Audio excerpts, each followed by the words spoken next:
ஒரு சின்ன கிராமம் இருந்துச்சு.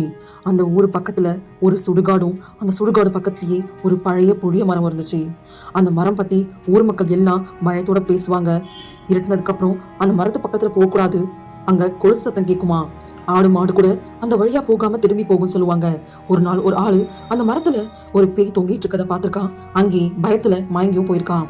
சூரியன் அஸ்தமனம் ஆன பிறகு யாரும் அந்த வழியா போக மாட்டாங்க, ஊரை சுத்தி தான் போவாங்க. ஒரு நாள் ரவி வெளியூருக்கு போய் திரும்பி ஊருக்கு வர 9 மணி ஆகிடுச்சு.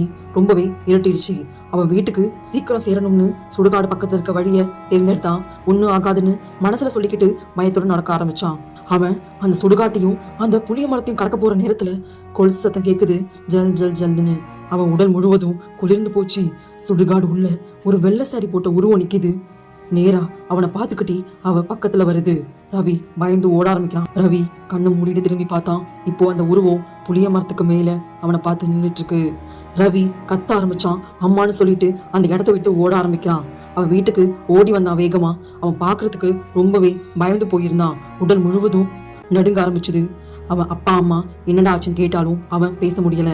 இரவு முழுவதும் ரவி பயத்தோட தூங்காம இருந்தான்.